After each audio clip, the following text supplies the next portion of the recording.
बिस्मिल्लाहिर्रहमानिर्रहीम। Digestive system chapter 1 का आज हमारा 5वां लेक्चर है और आज हमने अब्जॉर्प्शन को पढ़ना है। डाइजेशन हमने लास्ट लेक्चर के अंदर कंप्लीट कर ली थी। हमने देखा था कि स्मॉल इंटेस्टाइन के अंदर सारी डाइजेशन इलियम के अंदर आके ख़त्म हो गई थी। अब जो चीज़ इंटेस्टाइन के अंदर डाइजेस्ट हो गई थी, अब हमने उसको ब्लड के अंदर लेके जाना है। ठीक है, अब्जॉर्प्शन मैंने पहले लेक्चर में भी आपको बताया था। अब्जॉर्प्शन क्या है कि डाइजेशन जब कंप्लीट होने के बाद जो चीज़ बनती है, अब हमने उसको ब्लड के अंदर इंटर करवाना है।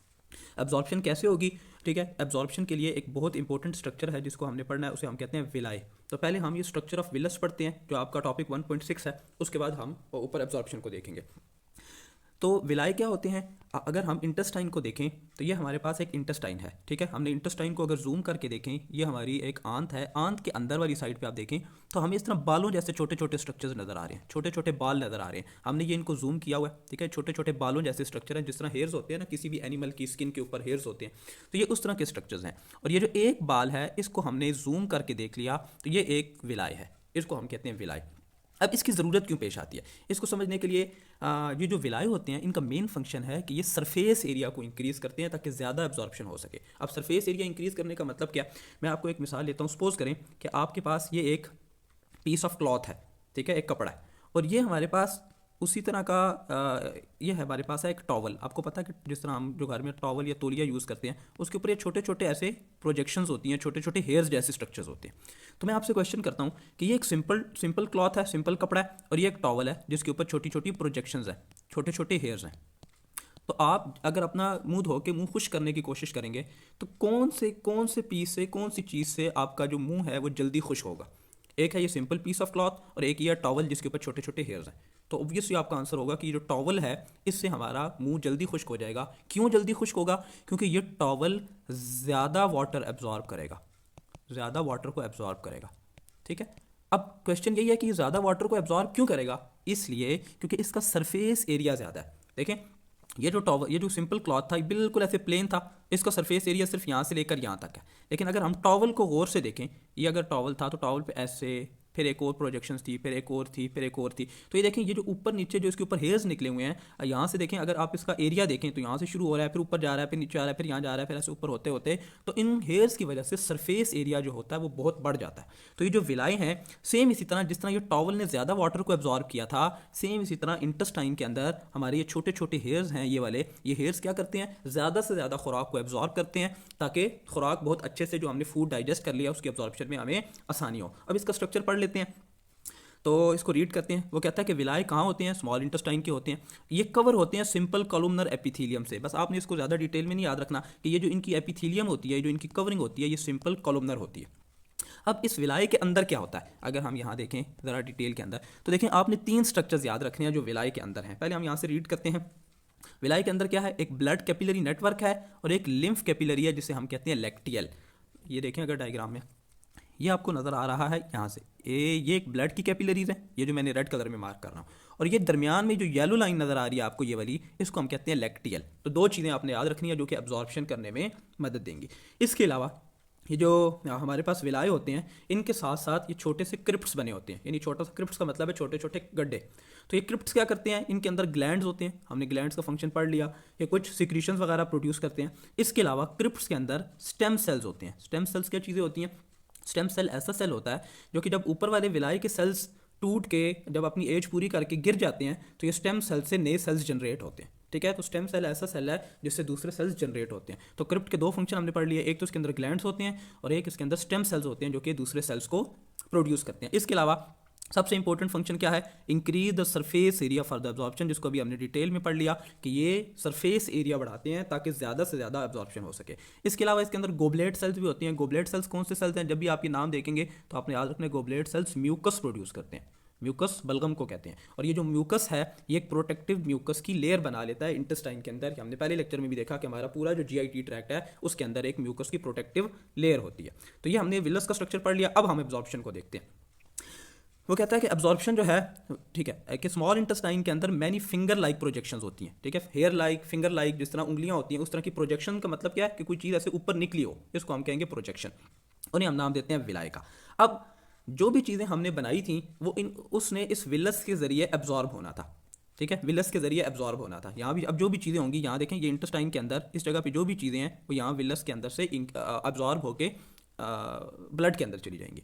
अब दो मुख्तलिफ रास्ते होते हैं एब्जॉर्प्शन के। सबसे पहले आपने याद रखना है कि जो शुगर्स और अमीनो एसिड्स होती हैं वो इंटर होती हैं ब्लड कैपिलरीज ऑफ विलाई में। हमने नीचे देखा था स्ट्रक्चर ऑफ विलस में कि दो तरह की कैपिलरी, एक ब्लड की कैपिलरी और एक लिम्फ की कैपिलरी होती है। तो आपको पता हो एमसीक्यू पॉइंट ऑफ व्यू के लिए और शॉर्ट क्वेश्चन के लिए भी कि शुगर्स, यानी हमने जो शुगर बनाया था, इससे ऊपर आपने लास्ट लेक्चर में देखा था कि ग्लूकोज बनाया था, और प्रोटीन के डाइजेशन से जो अमीनो एसिड्स बने थे वो इंटर होंगे ब्लड की कैपिलरीज में। इसके अलावा मिनरल्स, जो नमकियात हमारे खाने में होते हैं, साल्ट्स, नमक और विटामिन, ये भी ब्लड की कैपिलरीज में जाएंगे। लेकिन जो ग्लिसरॉल और फैटी एसिड्स बने थे, जो फैट की डाइजेशन से, जो लिपिड की डाइजेशन से बने थे, वो ब्लड के अंदर नहीं जाएंगे, बल्कि वो पहले जाएंगे लैक्टियल के अंदर। ठीक है, हम दोबारा डायग्राम के अंदर देखते हैं कि क्या बता रहा है।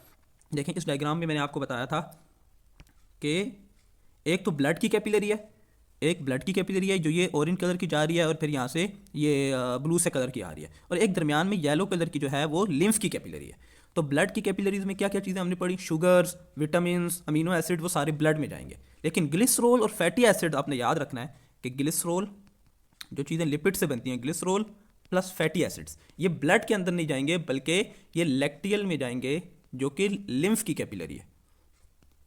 ठीक है, लिम्फ के अंदर एब्जॉर्ब होंगे और फिर यहाँ से ये आएंगे ब्लड के अंदर। तो ये डायरेक्ट ब्लड के अंदर नहीं जाते, बल्कि ग्लिसरॉल्स और फैटी एसिड्स उसके अंदर पहले लैक्टियल के अंदर एब्जॉर्ब होते हैं। बस आपने इसको इसमें यहाँ पे इतना याद रखना है, अल्टीमेटली दोनों चीज़ें ब्लड के अंदर आ जाएंगी। अच्छा, फिर आगे blood capillaries villi passes into the blood stream, ये वही बात बता रहा है। अच्छा, फिर एक और बात, अगर यहाँ हम दोबारा देखें, आपको मैं थोड़ा सा और पाथवे समझाता हूँ, इसको रेस करके।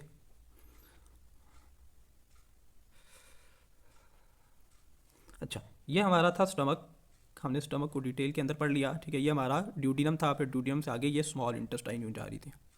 ठीक है, अब इस स्मॉल इंटेस्टाइन के गिर्द सबसे पहले जो चीज़ इंटर होगी वो किसके अंदर होगी, ये छोटी छोटी ब्लड की कैपिलरीज हैं। ठीक है, ये ब्लड की कैपिलरीज हैं जो पूरे स्टमक के गिर्द और स्मॉल इंटेस्टाइन के गिर्द होती हैं, विलाई के अंदर होती हैं। तो सबसे पहले जब एब्जॉर्प्शन होती है इंटेस्टाइन से, तो वो जो भी हमारी खुराक होती है, जो भी हमने डाइजेशन करके चीज़ें बनाई होती हैं, वो सारी इंटर होती हैं कैपिलरीज में। फिर ये जो सारी कैपिलरीज हैं ये ज्वाइन करती हैं, आगे हम सर्कुलेटरी सिस्टम के अंदर इसको डिटेल में पढ़ेंगे कि कैपिलरीज के ज्वाइन करने से ये सारी बनती हैं वेन्स। ठीक है, ये वाली सारी थी कैपिलरीज। ठीक है, ये कैपिलरीज थी। तो सबसे पहले जो एब्जॉर्प्शन हुई, खुराक इंटर हुई कैपिलरीज में, कैपिलरीज ज्वाइन करके बन गई वेन्स, और फिर ये बहुत सारी वेन्स जब आपस में इकट्ठी होती हैं, यहाँ सारी बहुत सारी वेन्स इकट्ठी होती हैं, तो ये वेन्स मिला के एक बड़ी वेन बना देते हैं, जिसे हम नाम देते हैं पोर्टल वेन का। ये क्या है, पोर्टल वेन, इसको हेपेटिक पोर्टल वेन भी कहते हैं। और ये पोर्टल वेन अब जाके ड्रेन हो जाएगी लिवर के अंदर। ठीक है, तो जो भी हम चीज़ खाते हैं वो एब्जॉर्ब होके ब्लड के जरिए सबसे पहले पहुंचती है लिवर के अंदर।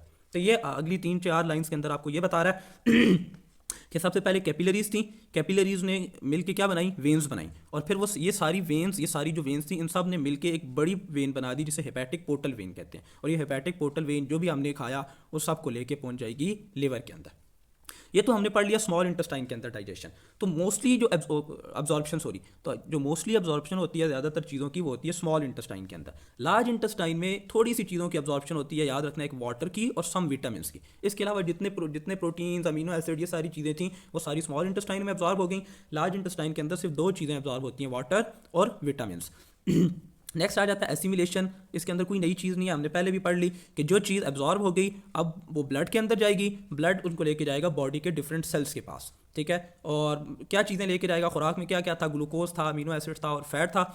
बॉडी के जो डिफरेंट सेल्स होंगे वो उनको यूज़ कर लेंगे। किस चीज़ में यूज़ करेंगे, रिस्पायरेशन के अंदर या कोई और चीज़ जनरेट करने के अंदर। तो उस यूज़ करने के प्रोसेस को, यूज़ ऑफ फूड को हम नाम देंगे एसिमिलेशन का। तो अल्टीमेटली हमारा सारा जो हमने पढ़ा उसका पर्पस यही था कि हम सेल्स को एनर्जी दें, सेल्स तक खुराक को पहुंचाएं, हाथ के सेल्स को, ब्रेन के सेल्स को, लेग्स को, डिफरेंट ऑर्गन्स को। तो वहाँ तक जब एनर्जी पहुंच गई, उन्होंने यूज़ कर ली, इसे एसिमिलेशन कह देंगे। और इसके बाद जो यहाँ पे इंटेस्टाइन्स के अंदर स्मॉल और लार्ज इंटेस्टाइन में ऐसी चीज़ें बच गई जिनकी बॉडी को ज़रूरत नहीं थी, बॉडी अब उनको एक्सक्रीट आउट कर देगी पेरिस्टाइलिसिस के ज़रिए, उनको एनस के ज़रिए। ये सारा वेस्ट था, अब हम इसे फीसिस भी कहते हैं, स्टूल भी कहते हैं। अब इसको रेक्टम में जाएगी, लार्ज इंटेस्टाइन से रेक्टम से एनस के ज़रिए बॉडी इसको एक्सक्रीट आउट कर देगी, निकाल देगी। इस प्रोसेस को हम डेफिकेशन भी कहते हैं और ईजेशन भी कहते हैं।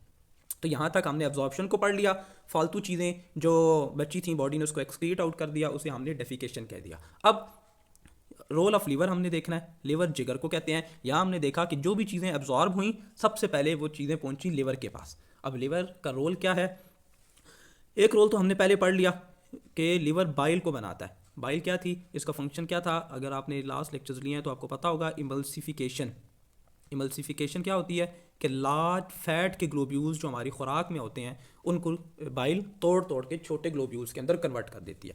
इसके अलावा लीवर का एक और फंक्शन होता है कि ये ग्लूकोज को स्टोर कर लेती है एज ग्लाइकोजन की फॉर्म में। ठीक है, ये ग्लाइकोजन स्टोरिंग फॉर्म है, स्टोरिंग फॉर्म है। अब देखें, जब आप खाना खाते हैं तो खाने में मोस्टली ग्लूकोज होता है।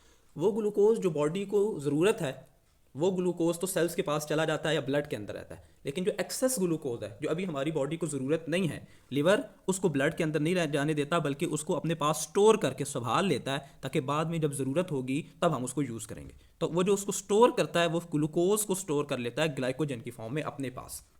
इसके अलावा लिवर का एक और फंक्शन है, ग्लिसरॉल और अमीनो एसिड से भी ग्लूकोज बना सकता है। ग्लिसरॉल क्या था, ये जो हमने फैट खाया था, लिपिड्स हमारी डाइट के अंदर थे, उसमें उससे ग्लिसरॉल आया था, और अमीनो एसिड प्रोटीन से आया था। तो जब ग्लूकोज की ज़रूरत होगी लिवर ग्लिसरॉल और अमीनो एसिड से भी ग्लूकोज बना लेगा।